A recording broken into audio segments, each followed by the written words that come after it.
네, 가정에서 함께하는 새벽 예배 3월 30일 목요일입니다. 온라인으로 함께하시는 여러분을 환영하고 축복합니다.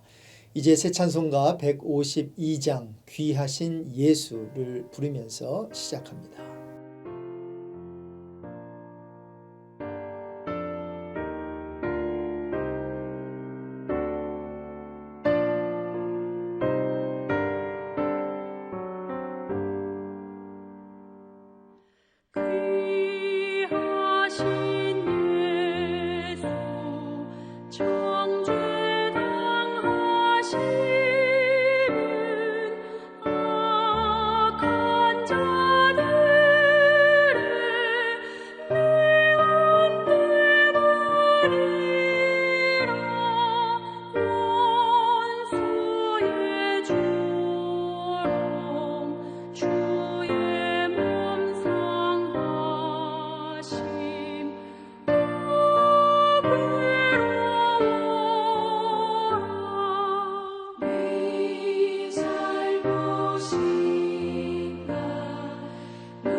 네, 함께 기도하겠습니다. 주님, 오늘도 귀한 하루를 허락해 주심을 진심으로 감사드립니다. 사순절 기간을 보내면서 매일 사죄의 은총을 주님께 구하고 있습니다. 오늘은 힘들다는 이유로 생색 냈던 일들, 또한 혈기를 부렸던 죄를 주님 앞에 회개합니다. 하나님, 참으로 우리의 마음을 다스리지 못하고 우리의 감정을 다스리지 못해서 화낼 대로 다 화내고 또 할 말 못할 말 다 했던 것을 주님 용서해 주십시오. 주님, 우리의 마음을 지켜주시고 생각을 지켜주시고 우리의 감정까지도 우리 성령 하나님께서 참으로 지배하여 주셔서 오늘도 하루를 살 동안에 감정에 이끌리는 그런 하루가 아니라 성령에 이끌리는 그런 아름다운 복된 날이 되게 해 주십시오.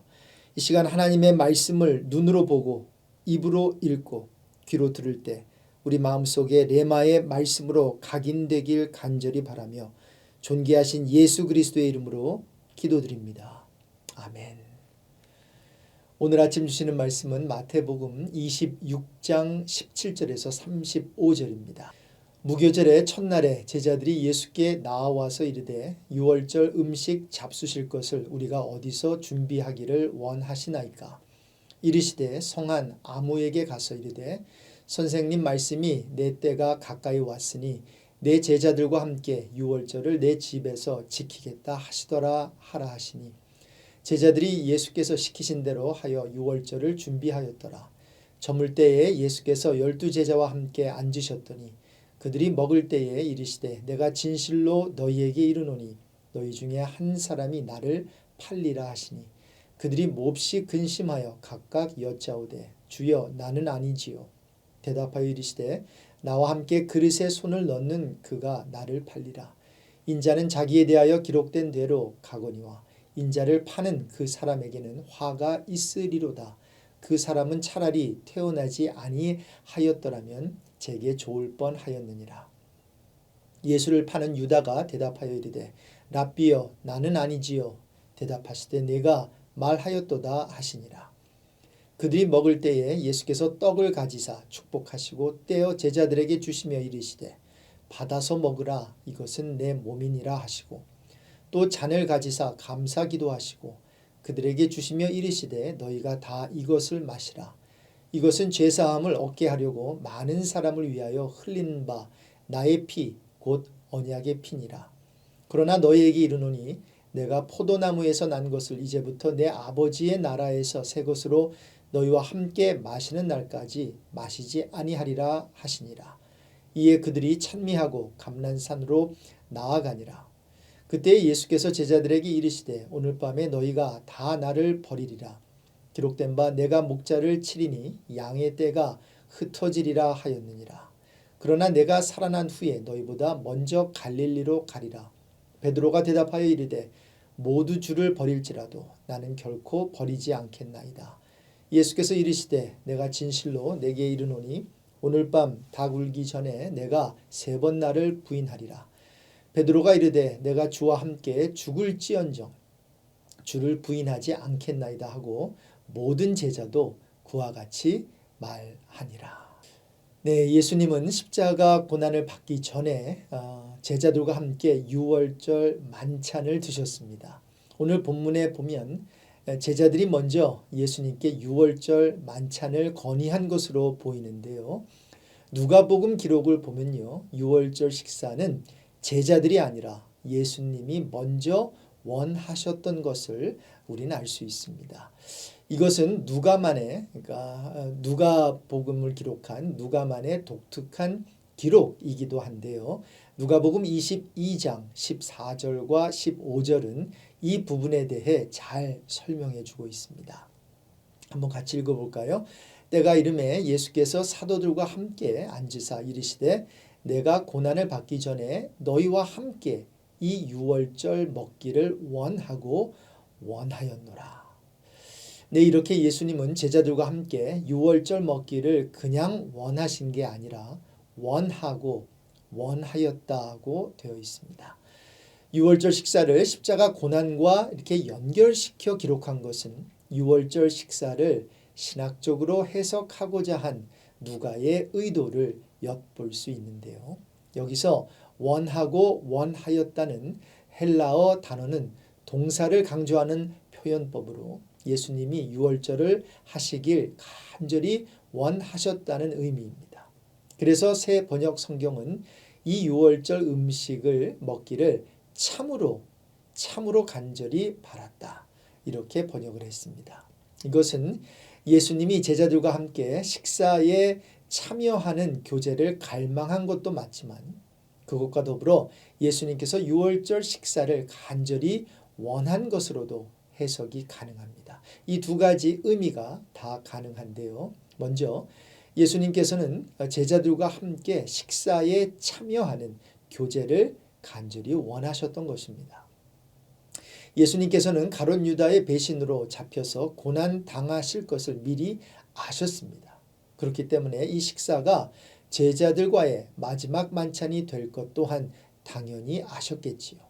그래서 29절에 너희에게 이르노니 내가 포도나무에서 난 것을 이제부터 내 아버지의 나라에서 새 것으로 너희와 함께 마시는 날까지 마시지 아니하리라 라고 말씀하셨어요. 따라서 예수님은 개인적으로 마지막이 될 유월절 식사를 제자들과 함께 함으로 이 세상에서의 마지막 의미 있는 교제를 나누고 싶으셨던 것입니다. 그러면서 그들과 함께 하길 원하셨던 거지요. 교제 나누시면서 말이죠. 하지만 유월절을 하길 원했던 이유가 이것만은 아니었습니다. 유월절 식사를 간절히 원하셨던 또 하나의 이유는 떡과 잔을 나누면서 자신의 죽음이 갖게 될 중요한 의미를 가르치시고자 했던 것을 우리는 알 수 있습니다. 예수님은 이때까지 순환 사건에 대한 예고는 여러 번 하셨지요. 하지만 자신이 받는 순환에 대한 신학적 의미를 자세히 말씀하신 적은 없습니다. 하지만 마지막 잡히시기 직전에 자신이 받게 될 고난에 대한 구속사적 의미를 예수님은 제자들에게 가르치신 것으로 보입니다. 떡을 떼어주시면서 자기 몸이라 하시고 잔을 돌리면서 자신의 피를 죄사함을 얻게 하려고 흘리는 언약의 피라고 설명하십니다. 이와 같이 출애굽 사건을 기념하는 유월절 식사가 이제는 전 인류를 구원하기 위해 예수님이 당하게 될 십자가의 죽음을 상징하는 성만찬의 의미로 발전될 것을 가르쳐 주신 것입니다. 자, 여기까지 정리를 해보면요. 유월절을 함께 먹길 원하셨던 이유는 먼저 예수님 자신과의 관계가 나눔과 친교의 관계임을 제자들에게 보여주신 것입니다. 제자들과 함께 유월절 만찬을 나누면서 결국 주님은 주의 살을 먹고 피를 마심으로 제자들이 예수 안에, 예수가 제자들 안에 거함을 상징적으로 보여주신 것입니다. 그래서 요한복음 6장 56절은 이렇게 말해요. 내 살을 먹고 내 피를 마시는 자는 내 안에 거하고 나도 그의 안에 거하나니. 유월절을 제자들과 함께 먹길 원하셨던 두 번째 이유는 자신이 받는 고난에 대한 구속사적 의미를 가르쳐 주시고자 했던 것으로 보이는데요. 즉 예수님과 제자들은 단지 스승과 학생의 관계가 아니라 구원과 관련된 구속의 관계임을 보여주신 것입니다. 누가복음에 보면 이것은 너희를 위하여 주는 내 몸이라 이렇게 돼 있어요. 오늘 본문 28절에도 보면 이것은 죄사함을 얻게 하려고 많은 사람을 위하여 흘리는 바 나의 피 곧 언약의 피니라. 이렇게 예수님의 죽음은 세상을 구원하시기 위해 살을 찢기시고 피를 흘리셨다는 십자가의 구속사적 의미가 있음을 주님은 가르쳐 주신 것입니다. 그리고 한 가지 더는요. 요한복음에 보면 예수님께서 유월절 만찬을 하시기 전에 제자들의 발을 씻겨 주셨음을 알 수 있습니다. 이것은 예수님과 제자들의 관계가 섬김의 관계임을 보여주신 것입니다. 예수님께서 제자들의 발을 씻겨 주시면서 이렇게 말씀하셨어요. 요한복음 13장 14절과 15절입니다. 내가 주와 또는 선생이 되어 너희 발을 씻었으니 너희도 서로 발을 씻어주는 것이 옳으니라. 내가 너희에게 행한 것 같이 너희도 행하게 하려 하여 본을 보였노라. 자, 이렇게 십자가를 지시기 전 예수님은 제자들과 유월절 만찬을 나누면서 제자들과의 관계가 첫 번째로 나눔의 관계, 두 번째로 구속의 관계, 그리고 세 번째로 섬김의 관계임을 보여주신 것으로 볼 수 있습니다. 그런데 마지막으로 생각해 보고 싶은 것은 예수님과 이런 관계를 맺어야 하는 제자들인데 이들에 대해 예수님은 아주 기분 나쁜 예언을 하십니다. 21절에 보니까 너희 중에 한 사람이 나를 팔리라. 31절에 오늘 밤에 너희가 다 나를 버리리라. 34절에 보십시오. 오늘 밤 닭 울기 전에 내가 베드로죠. 내가 3번 나를 부인하리라. 좀 이상하지 않으세요? 어떻게 이렇게 태연스럽게 자기를 팔고 떠나고 부인할 제자들의 발을 씻기고 그들과 식사를 하면서 마지막 만찬을 나눌 수 있었겠어요? 저는 이 부분을 읽으면서 좀 궁금해지더라고요. 그런데 오늘 말씀을 준비하면서 그 답이 요한복음에 있다는 것을 발견했어요. 예수님은 사람들에게 그의 몸을 의탁하지 않으셨고요. 사람들을 사랑하시되 끝까지 사랑하셨습니다. 아마 요한복음을 기록한 사도 요한도 배반하는 제자들을 품으시는 예수님을 보면서 저와 여러분과 같은 그 질문이 있었는지 모르겠어요. 그래서 아마도 성령의 감동으로 예수님에 대해 다음 두 가지 특별한 코멘트를 달았어요. 하나는 요한복음 2장 23절 이하 말씀인데요. 요한복음 2장 23절 이하에 보면 6월절에 예수께서 예루살렘에 계시니 많은 사람이 그의 행하시는 표적을 보고 그의 이름을 믿었으나 예수님을 믿었어요. 그리고 예수님을 많이 따르게 됐다라는 거죠. 하지만 24절입니다. 같이 읽을까요? 예수는 그의 몸을 그들에게 의탁하지 아니하셨으니 이는 친히 모든 사람을 아심이요 또 사람에 대하여 누구의 증언도 받으실 필요가 없었으니 이는 그가 친히 사람의 속에 있는 것을 아셨음이니라. 네, 예수님은 처음부터 사람들에게 자신을 의탁하지 않으셨다고 성경은 말해요. 왜요? 친히 사람의 속에 무엇이 있는 줄 잘 아셨거든요. 그러니 사람들에게 실망할 일이 없으셨겠지요. 다른 하나는 요한복음 13장 1절에서 요한이 달고 있는 카멘트인데요. 함께 읽겠습니다. 6월절 전에 예수께서 자기가 세상을 떠나 아버지께로 돌아가실 때가 이른 줄 아시고 세상에 있는 자기 사람들을 사랑하시되 끝까지 사랑하시니라. 세상에 있는 자기 사람들 가운데는 예수님을 팔아 넘긴 가룟 유다도 있었고요. 예수님을 부인한 베드로도 있었습니다. 그리고 예수님을 떠난 여러 제자들도 있었습니다. 물론 세상에 있는 자기 사람들 가운데는 아침 저녁으로 변화무쌍한 저와 여러분도 있겠지요. 이렇게 세상에 있는 자기 사람들을 모두 사랑하셨는데 끝까지 사랑하셨기 때문에 실망스러운 일을 당해도 예수님은 괜찮으셨습니다. 네, 이것이 예수님의 관계론입니다. 사람을 신뢰하지 않겠다. 대신 사람을 사랑하겠다. 사랑하되 끝까지 사랑하겠다. 이 같은 그리스도의 인간 관계론을 배우는 저와 여러분이 되길 소망합니다. 그래서 쉽지는 않지만 사람과의 관계에서 성공하는 은혜가 있길 주님의 이름으로 축복합니다. 기도하겠습니다. 하나님 아버지, 참으로 오늘 본문을 통해서 여러 가지 말씀해 주시니 감사를 드립니다. 하나님 아버지, 우리 예수님께서는 참으로 마지막 순간까지 제자들을 사랑하셨고 제자들과 함께 만찬을 나누셨고 제자들을 그렇게 용납하시되 사랑으로 용납하시고 사랑하시되 끝까지 사랑해 주셨습니다.